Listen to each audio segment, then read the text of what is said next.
రాక్షస రాజు వృషపర్వుడికి శర్మిష్ఠ అనే కూతురు ఉండేది. శర్మిష్ఠ దేవయానితో కలిసి చెలికత్తెలను వెంటబెట్టుకొని వన విహారానికి బయలుదేరి ఒక సరస్సు దగ్గరికి వెళ్తారు. ఆ సరస్సు వద్ద తాము కట్టుకున్న చీరలన్నీ ఇప్పివేసి ఆ చీరలను ఒడ్డున పెట్టి ఆ సరస్సులో జలకాలాటలు ఆడతారు. ఇంతలో హఠాత్తుగా ఒక సుడిగాలి వచ్చి ఆ చీరలన్నీ ఎగరేసి కలగా పొలగం చేస్తుంది. అది చూసి వారంతా పరిగెత్తుకుని వచ్చి ఎవరికి దొరికిన చీరలు వాళ్ళు తీసుకొని కట్టుకుంటారు. ఆ గందరగోళంలో చీరలు మారిపోయి ఒకరి చీరను ఇంకొకరు కట్టుకుంటారు. దేవయాని చీర శర్మిష్ఠ కట్టుకుంటుంది. శర్మిష్ఠ చీర దేవయానికి దొరికింది. అయితే ఆ చీరను ముట్టుకోవడం దేవయానికి అసహ్యంగా ఉంటుంది. బ్రాహ్మణ పిల్ల, అందులోనూ గురువు గారి కుమార్తె. ఈ కారణంగా శర్మిష్ఠ చీరను కట్టుకోవడానికి ఇష్టపడిన దేవయాని చిటపటలాడుతుంది. దేవయాని మాటలకు కోపించిన శర్మిష్ఠ నగ్నంగా ఉన్న దేవయానిని పక్కనే ఉన్న ఒక పాడుపడిన నూతిలో పడదోసి తన చెలికత్తెలతో ఇంటికి వెళ్ళిపోతుంది. నగ్నంగా నూతిలోనే ఉండిపోతుంది దేవయాని. అప్పటికే వేట కోసం అక్కడికి వచ్చిన యయాతి నీళ్ల కోసం నూతిలోకి తొంగి చూస్తాడు. అతని కంటికి తీగ పట్టుకుని లోపల ఉన్న దేవయాని కనిపిస్తుంది.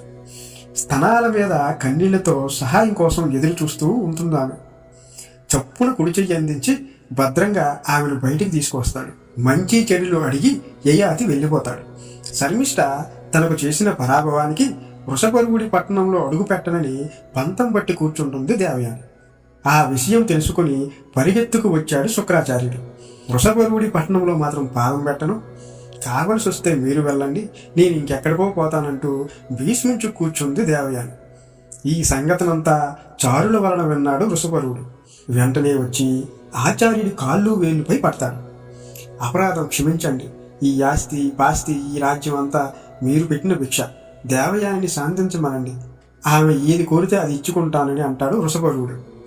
శర్మిష్ఠతో పాటు తన 1000 మంది చెలికత్తెలను నాకు దాసిగా చెయ్యమంటుంది దేవయాని. తప్పకుండా అన్నాడు వృషపర్వుడు. నుంచున్న పాటున కూతుర్ని తెప్పించి దేవయానికి దాసిగా సమర్పించుకుంటాడు. తండ్రి చెప్పిన మాట ప్రకారం 1000 మంది చెలికత్తెలతోనూ దేవయాని చెప్పిన పనులన్నీ చేస్తూ ఉండేది శర్మిష్ఠ. ఒకరోజు శర్మిష్ఠతో సహా చెలికత్తెలను వెంట పెట్టుకుని వన విహారానికి బయలుదేరుతారు. అందరూ కలిసి ఒక సెలయేరు దగ్గరికి వెళ్తారు. అప్పుడే వేటకు వస్తాడు యయాతి. పువ్వుల పరిమళాల వాసన తనను అక్కడ ఆడవాళ్ల వద్దకు తీసుకెళ్తుంది. యయాతిని చూసి అక్కడి పరివారం అందరితో కలిసి అతనిపై పూలతో పూజలు చేస్తుంది దేవయాని. యయాతికి దేవయాని ఇంతకు ముందే తెలుసు. వారందరిలోనూ అందంగా కనిపిస్తుంది అతనికి శర్మిష్ఠ. అతని కళ్ళు శర్మిష్ఠ మీద పడతాయి. తనను వివాహం చేసుకుంటే 1000 మంది చెలికెత్తెలతో సహా శర్మిష్ఠ కూడా ఆ రాజుకి దాసిగా వస్తుందని తెలియజేస్తుంది దేవయాని. బ్రాహ్మణ పిల్ల దేవయాని కాబట్టి యయాతి సందేహిస్తాడు. దేవయాని తన తండ్రిని ఒప్పిస్తుంది. మీ ఇద్దరి వివాహం అధర్మం కాకుండా శాసిస్తున్నాను నేను అంటాడు శుక్రాచార్యుడు. ఇంటికి తీసుకెళ్లి యయాతిని దేవయానికి ఇచ్చి దివ్యంగా వివాహం జరిపిస్తాడు. శర్మిష్ఠతో సహా చెలికత్తెలందరూ సపరివారంగా భార్యని వెంటబెట్టుకుని రాజధానికి విచ్చేశాడు యయాతి. అయితే శుక్రాచార్యుడు ఒక నియమం పెడతాడు. శర్మిష్ఠ రాజపుత్రి కాబట్టి తనకు ఎటువంటి లోటు లేకుండా చూసుకోవాలి. ఆమె సంరక్షణ విషయంలో ప్రత్యేక శ్రద్ధ తీసుకోవాలి. అయితే మంచం పొత్తు పరిచయించాలి అని నియమాలు పెడతాడు శుక్రాచార్యుడు. రాజు అంగీకరిస్తాడు. అంతఃపురంలో అందమైన అద్దాల మేడలో ఉంచుతాడు దేవయానిని.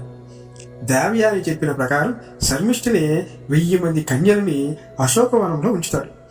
దేవయానితో ఇష్టభోగాలు అనుభవిస్తాడు. అలా కొంతకాలానికి ఆమె గర్భంలో యదుడు దూర్వాసుడు అనే 2 కొడుకులు పుడతారు.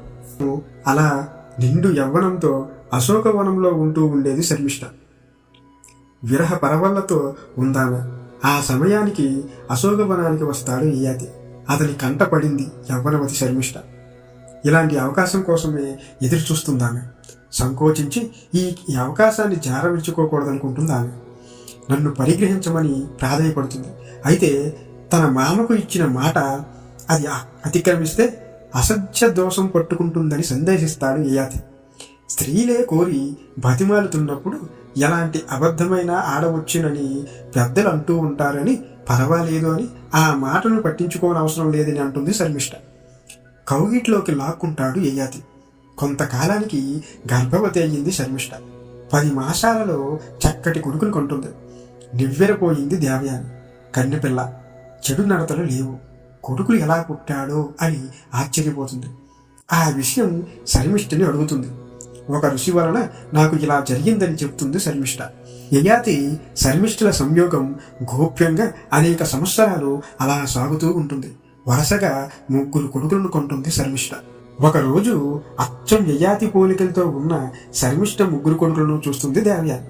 వెంటనే యయాతిని ప్రశ్నించింది. యయాతి సమాధానం చెప్పలేదు. వెంటనే మీ నాన్న ఎవరు అని అడిగింది ఆ శర్మిష్ఠ 3 కుమారులను. వారు తమ లేత చేతులెత్తి శర్మిష్ఠని యయాతిని చూపిస్తారు. తల ఉంచుకుంటుంది శర్మిష్ఠ.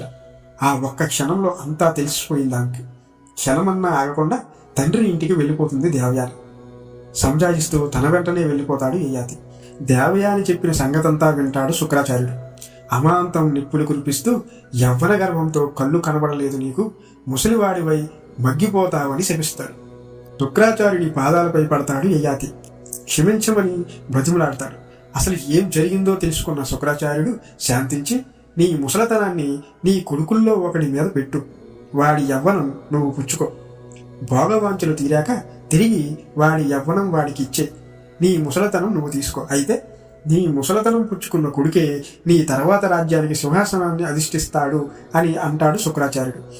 మహాప్రసాదంగా భావిస్తాడు యయాతి. దేవయానిని తీసుకొని రాజధానికి వచ్చేస్తాడు.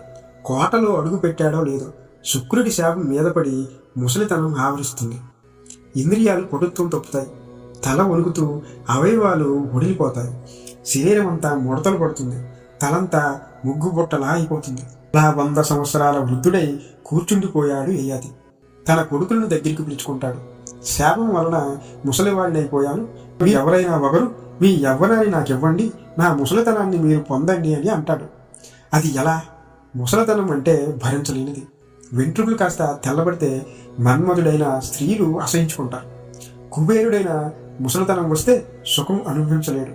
చావైన ముసలితనమైన సహజంగా వస్తే అనుభవిస్తాం, అంతేగాని కోరి తెచ్చుకునే ముసలితనం మాకొద్దు అని అంటారు అతని కొడుకులు. యయాతికి కోపం వస్తుంది. పళ్ళు కొరికి శపిస్తాడు తన కొడుకులను. శర్మిష్ఠ చిన్న కొడుకు పూరుడు తన తండ్రి మాటను పాలిస్తాడు. తాను అనుభవించవలసిన యవ్వనాన్ని తన తండ్రికి ఇస్తాడు. తండ్రి ముసలితనాన్ని తాను స్వీకరిస్తాడు. దాంతో యవ్వనుడవుతాడు యయాతి. ఎన్నో సంవత్సరాలు మనసారా ఇష్టసుఖాలను అనుభవిస్తాడు. ఎన్నో సంవత్సరాల తర్వాత తన మనస్సు తృప్తి పడుతుంది. వైరాగ్యం పొంది పూరుడి యవ్వనాన్ని పూరుడికి ఇచ్చేసి వేస్తాడు.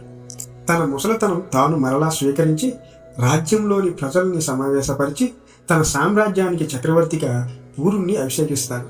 పూరుణ్ణి రాజును చేసి తపోవనానికి వెళ్ళిపోతాడు. అలా 30 సంవత్సరాలు నిరాహారంగా తపస్సు చేస్తాడు.